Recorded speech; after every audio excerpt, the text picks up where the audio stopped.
মুর্শিদাবাদে ফের রদবদল। তৃণমূল বাম কংগ্রেস ছেড়ে বিজেপিতে প্রায় 160টি পরিবার। বিধানসভা নির্বাচনের আগে ফের একবার ভাঙনের মুখে মুর্শিদাবাদের শাসক ও বিরোধী শিবির। জানা গিয়েছে, রাজ্যের প্রধান শাসক দল তৃণমূল এবং দীর্ঘদিনের বিরোধী সিপিএম ও কংগ্রেসের ঘর ছেড়ে 160টি পরিবার যোগ দিয়েছে বিজেপিতে। যোগদানকে কেন্দ্র করে উত্তপ্ত হয়ে উঠেছে জেলার রাজনৈতিক পরিবেশ। বিজেপি নেতৃত্বের দাবি, পরিবারগুলি এতদিন বিভিন্ন দল করলেও রাজ্যের শাসক দলের সন্ত্রাসে এবং প্রধান বিরোধী দলগুলির নিষ্ক্রিয়তায় বীতশ্রদ্ধ ছিল। কেন্দ্রের শাসক দলের উন্নয়নের বার্তা এবং সংগঠন মজবুত করার লক্ষ্যে বিপুল সংখ্যক সদস্য পদ্ম শিবিরে নাম লিখিয়েছেন, যেখানে উপস্থিত ছিলেন বিজেপির বহরমপুর সাংগঠনিক জেলার সভাপতি সহ অন্যান্য নেতৃত্ব। স্থানীয় বিজেপি নেতৃত্বের দাবি, এই যোগদান আসন্ন নির্বাচনে দলের জয়ের পথে আরও সুগম হবে।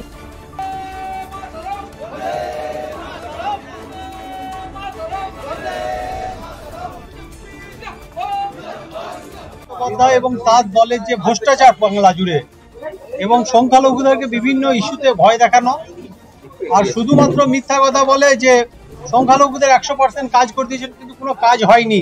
তাই আমরা বীতশ্রদ্ধা হয়ে তৃণমূল ছেড়ে নরেন্দ্র মোদীকে দেখে, নরেন্দ্র মোদীর যে উন্নয়ন, তার যে ডিজিটাল ভারত, এই সমস্ত বিষয়কে আমরা সামনে রেখে আজকে আমরা তৃণমূল কংগ্রেস থেকে বিজেপিতে জয়েন করি। আপনি তো সংখ্যালঘু, সেই জায়গায় বিজেপিকে সংখ্যালঘু বিরোধী মন্তব্য করা হয়। এসআইআর সংখ্যালঘুদের নাম বাদ দেবে বলে তৃণমূল অভিযোগ করছে। এসআইআর একটা ভালো জিনিস। আপনাকে এক কথায় একটা উত্তর দিই।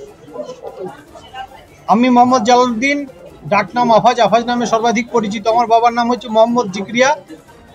তিনি 2019 সালের 14 জুলাই মারা গিয়েছেন আর 2021 সালে 29 এপ্রিলে ভোট দিয়েছেন। প্রায় 2 বছরের পরে তিনি ভোট দিলেন। এই নামটা বাদ দেওয়ার নামই হচ্ছে এসআইআর। মমতা ব্যানার্জি ভুল বোঝাচ্ছে, তৃণমূল কংগ্রেস ভুল বোঝাচ্ছে। মানে বড়োয়া বিধানসভায় যে জীবন কৃষ্ণ তার ঘনিষ্ঠ হিসেবে আপনি একসময় পরিচিত, তো সেই জায়গায় বড়োয়া বিধানসভা আবার বিজেপিরও পাখিত, সেই জন্য কি এই দলে আসা?